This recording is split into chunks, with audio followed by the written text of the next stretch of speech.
जय श्री कृष्णा। आज हम लेकर आए हैं द्वापर युग के भीम के पुत्र बर्बरिक की कथा।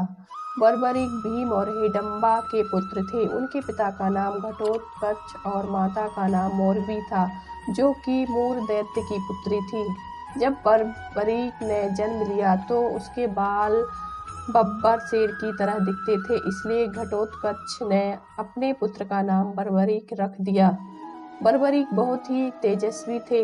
उन्होंने युद्ध कला अपनी माता मोरबी से प्राप्त की। उनकी माता उनकी गुरु थी। उनकी माँ ने उन्हें शिक्षा दी थी कि सदैव हारने वाले पक्ष की सहायता करनी चाहिए।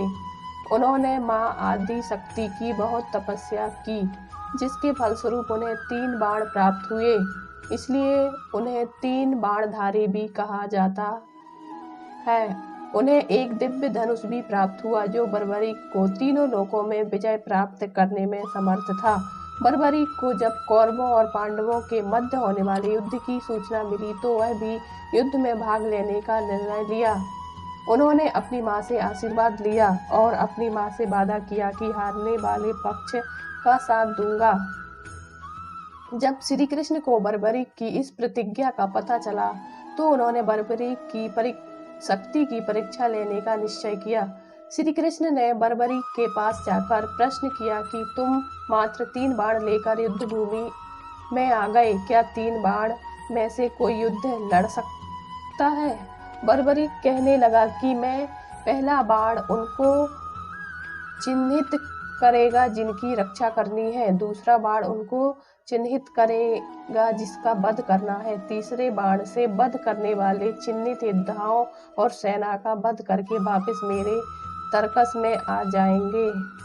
बर्बरिक कहने लगे कि उनके यह बाण संपूर्ण सेना को नष्ट कर सकते हैं और उनके यह तीन पुनः उनके तर्कस में वापस आ जाते हैं।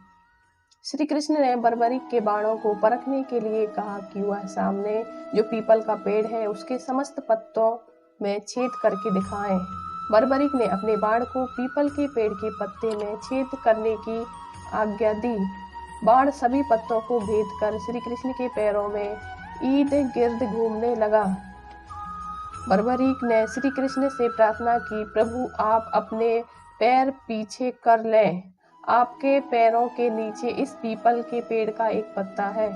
मैंने तीर पीपल के पेड़ के पत्ते सभी को भेदने की आज्ञा दी है। इसका एक पत्ता आपके पैरों के नीचे है, इसलिए कृपया आप अपना पैर उस पर से हटा लें।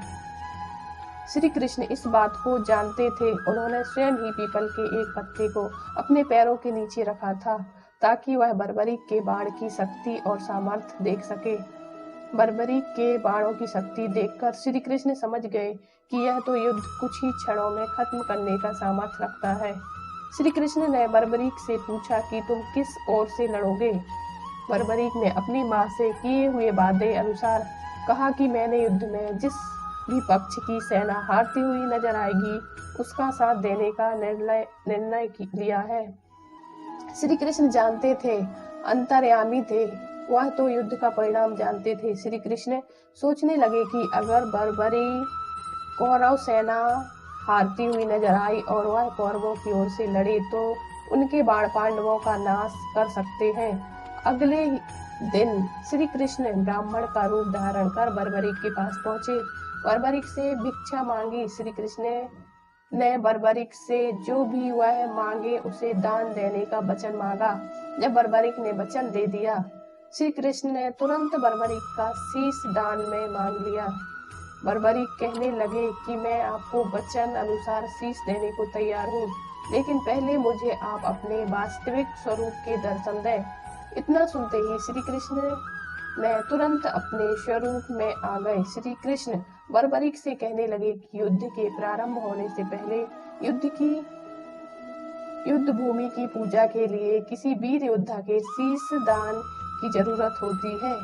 श्री कृष्ण ने बर्बरिक को सबसे अधिक वीर योद्धा कहकर उनका शीश दान में मांग लिया।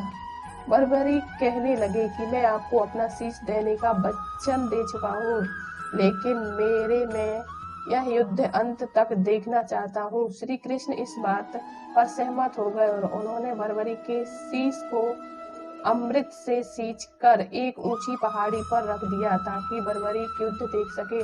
बर्बरीक का कटा हुआ शीश ने युद्ध को अंत तक देखा और गर्जना करता रहा।